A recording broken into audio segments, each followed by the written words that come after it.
Welcome to America's Heroes Group. And welcome back to America's Heroes Group with a roundtable with the state of Indiana partner DAV, Disabled American Veterans. August is National Wellness Month. Today is Saturday, August 27th, 2022. Our host is Kelley. I'm Sean Claiborne, the co-host. Our executive producer is Glenda Smith, and our digital media producer is Ivan Ortega of Scouts Arnold Productions. And we have our partner on the line, a great guy, Bob Carnagey. He's a U.S. Army Vietnam veteran and the state commander of the Disabled American Veterans. And we're going to talk about educating veterans about the advantages and disadvantages and the steps needed to file your burn pit benefits through the DAV, which is a serious topic we've been talking about on the show for a while. Bob Carnagey, how you doing, sir? I'm doing great. How are you guys doing? Pretty good. I haven't talked to you in a long time. It's been a minute. Yeah, it's been a minute or two, yes.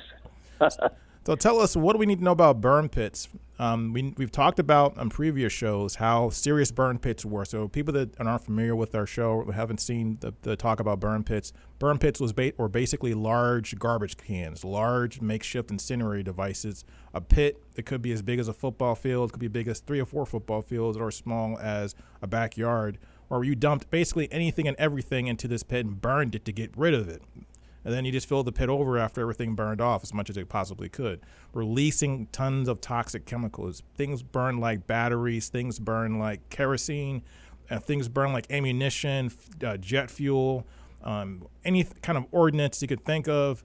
Anything that we needed to get rid of was burned in these big burn pits. And that has led to a lot of health issues for people. So what do people need to do when they're contacting the DAV in order to get help and file a claim? Okay, well, I think you've described the content of burn pits very well. But they've been used for years and years and years. And what we have found is that the residual from those fires that have been create a lot of causticity that we breathe in, whether you're nearby or in the general vicinity, or, can be quite a ways away. And as those, the intake from that begins to eat at the inside of us, primarily the lungs and other things as we're doing our breathing. And so how do you then follow up now that the government has agreed that those areas that have been used for years and years and years now have potentially led to illnesses and diseases that our veterans have after their service time? So one of the ways that you can solve this or work with this is by talking to the Disabled American Veterans. The Disabled American Veterans has chapters all over the United States.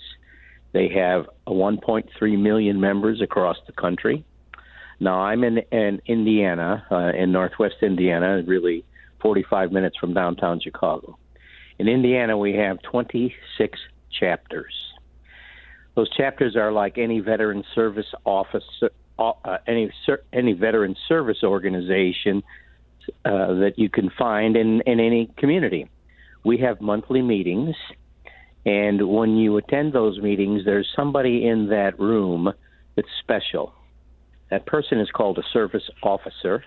That person is employed by the DAV, and their job is to talk to veterans and find out what has happened to them during their service time. And of course, part of that conversation might be, were you exposed to burn pits and breathing in those toxic chemicals in the air from being in a particular unit that had a burn pit? Now, what happens then? After that conversation takes place, the veteran gets to decide if they would like to have the DAV service rep that they're talking to represent them as they file a claim for this potential illnesses that they have gotten from being exposed to burn pits. And that claim gets processed in a couple different ways. First off, there's a document that gets created, and the service officer will help. Part of that documentation that's filled out is you give that service officer the right to represent you to the VA. It takes probably a couple visits with that person to get all the paperwork correct and in order. And then that paperwork is sent to the VA. And that's the starting point. And that means that a claim has been complete and is filed with the VA. And in the eyes of that service officer who has done many, many, many claims, it is complete as he knows the VA wants to see it. In other words, the right forms are filled, the right information was put in there. They're not making an adjudication on that claim. They're not saying, yes, it's accepted or not, but they're saying it is filed in a manner that is acceptable to the VA for processing. Then that documentation gets filed with the VA, and that is the key right there. That file could get started by myself going to a VA website, gathering all the information that I just filled out with that service officer at the VA meeting, and try to figure it all out and what I need to do to fill it in. It's an arduous process. Some of the questions, I won't say they're tricky, but it's not stuff that I fill out on an everyday basis, so I may not understand the right way to phrase some things. The service officer does know that because that's their job.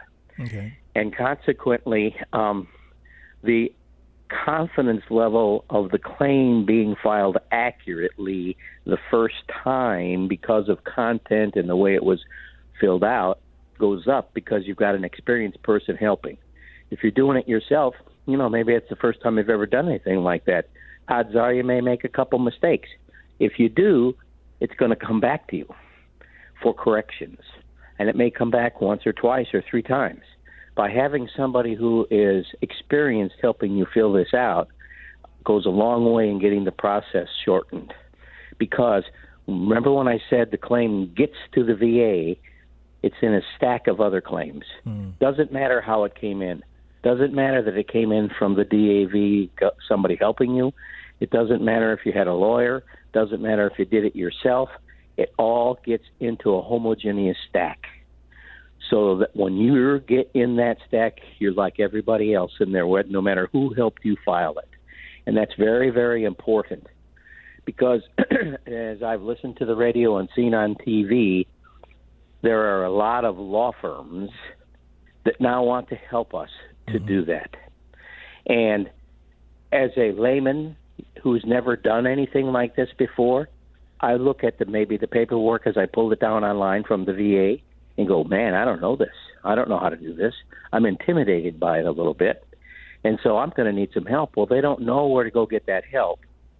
And so they go to a lawyer. That's not bad advice, but the lawyer is working to make money. And they're going to help you just like the guy from the DAV helps you. And you think they're going to be more qualified to give you the assistance you require because they're a lawyer. But they may not have ever filed a claim with the VA for military compensation. Where the guy who's working for the VA, that's his job. He's been doing it for years in certain situations. So the key is making sure that you have an attorney that, if you do get an attorney, that they have that experience working with the DAV. But do you guys work with attorneys in some cases? No, we don't work with attorneys. Okay. That attorney is working for you and taking your claim to the VA. And here's the problem. The minute you sign a release to them to represent you, you've just said, oh, what was your fee policy? Oh, you wanted 30 or 40% of my first claim? And if you read the document you sign with the lawyer, that's exactly what you've signed up for.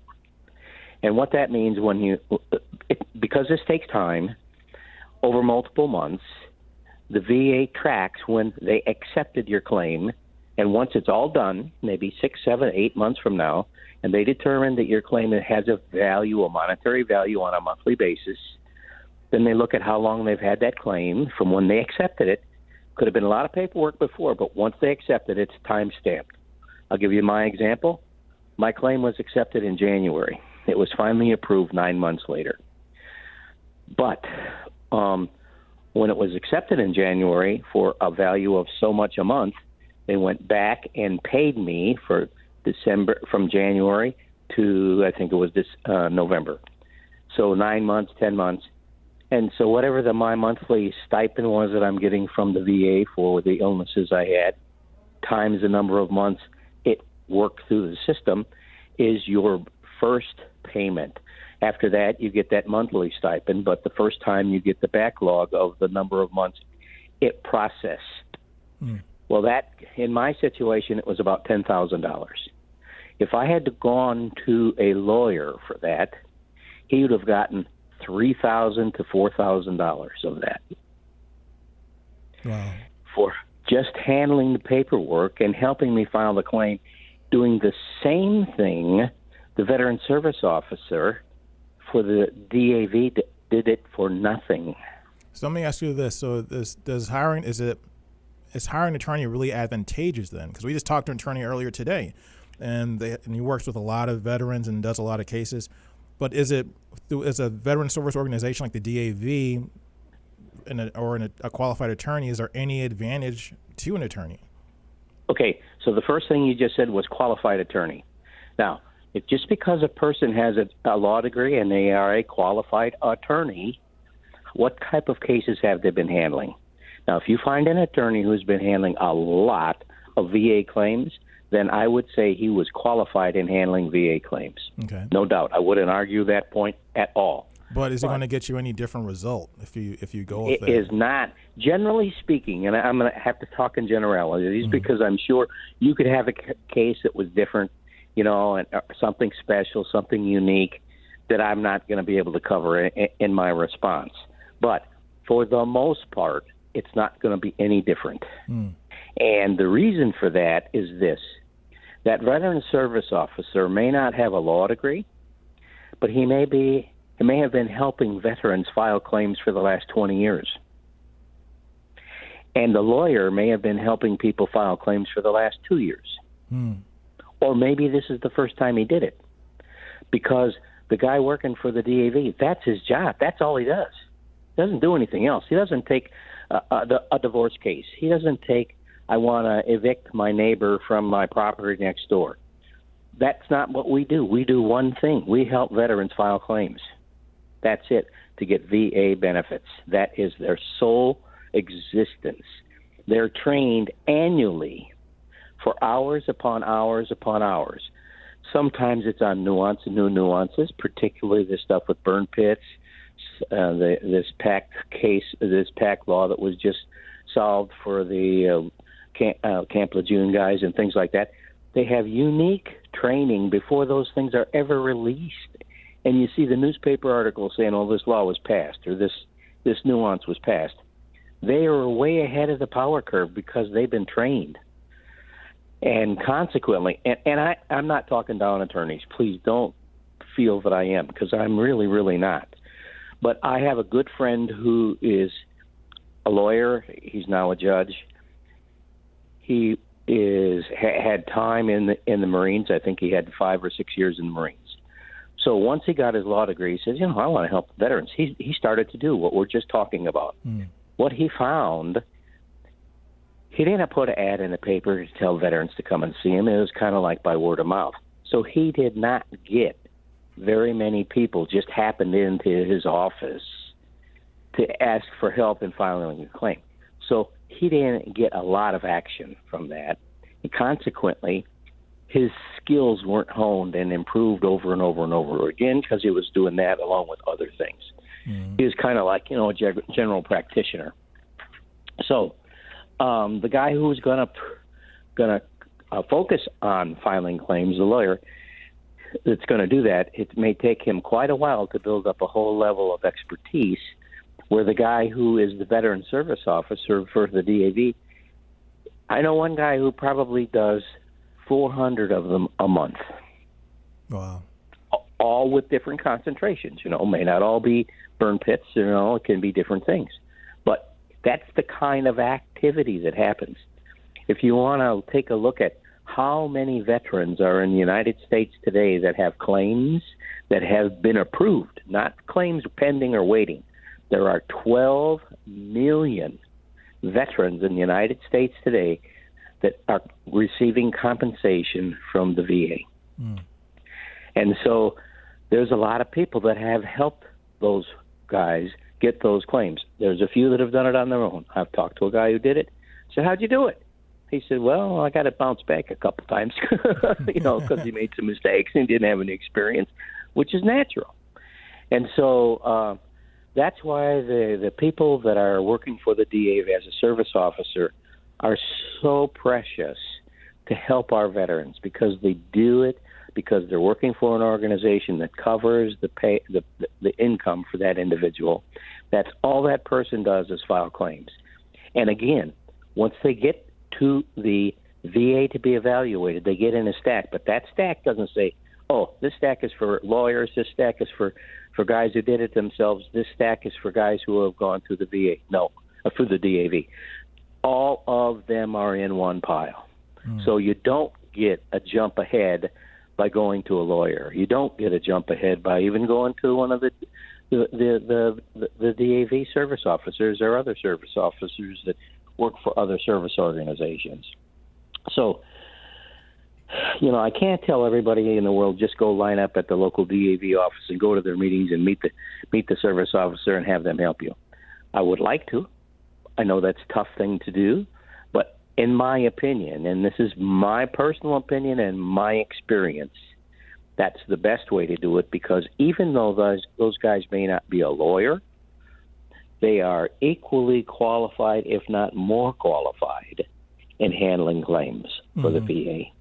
Now, does the VA, have you seen the VA offer settlements that's outside of the normal the VA benefit process? Because there's already a codified VA process where you get a percentage if you're considered disabled, whether you qualify for certain types of treatments from the VA, things like that. But have you ever seen, like, say, a person had something horrible happen to them in the military, and the military or the VA basically gave them a settlement that's different from the traditional benefits that you get from being a disabled veteran? Yes, I have heard of that. But here's the thing that you have to understand. And I'm not an expert on this, so somebody could call in 2 minutes and say that's not accurate. But for all practical purposes, pick an injury. Let's just say a guy had a broken leg in basic training. Okay, let's just use that as an example. So once he got out, he had problems and this, that, and the other thing. And so the VA said, okay, you do get a service-connected disability because of that, and your knee was damaged or whatever that might be. So that's going to be so much a month we're going to pay you. Or, in your question, will they give him a lump sum? That is a possibility. But let's just say that lump sum equals $15,000. If he got a monthly stipend from them spread out, guaranteed it's not going to be more. Neither way is it going to be more than $15,000. The lump sum, though, he got it up front. If he took it out, if he got it in benefits, monthly benefits, might be spread out over 20 years. Eventually, that will get to be more than what that lump sum was. You're never going to get more than you would get. In other words, they say it's worth X. They're not going to give you more for taking it in a lump sum. And I don't know what triggers the lump sum payment. I truly, truly do not know. But a service officer could help you, I'm sure. A lawyer that has experience. A lawyer who doesn't have much experience probably can't. I can tell you that almost all the people that I know that have a service-connected disability get paid on a monthly basis. So really, the military doesn't like to pay out money when it comes down when they get the bottom line. And that lump sum up front, no. And I know guys who have not been their claim hasn't been adjudicated by the VA in a timely manner, or they challenge, and it goes back and forth for years. Finally, it gets settled, and it's a huge lump sum. That doesn't happen often. I don't want people to listen to this and say, hey, Bob just said I'm going to be, on $200,000 there or whatever. That's not what I'm saying to you, but there are those kinds of situations that do happen. They then will pay a lump sum out because all of that back pay that was accumulated from the time they started this process could be years, could be 4 or 5 years, 6, 7 years. And so that's where those lump sums come out. Wow. Because of the time that it took to get this resolved correctly. Because the first time they came back and said, no, we're not going to pay that. And somebody helped you, whether it was a lawyer, whether it was a veteran service officer from the DAV. They said, no, let's go back. Let's challenge this. We go back and forth. We go back and forth. And it takes years because every time it gets in another stack, you know. Bob, I got to cut you off. That was great information. That was Bob. But we have to continue this conversation, Bob. I love to have you back on the show. I love you, Bob. Bob Carnagey, U.S. Army veteran, state commander of the Disabled American Veterans. This is America's Heroes Group. We'll be right back.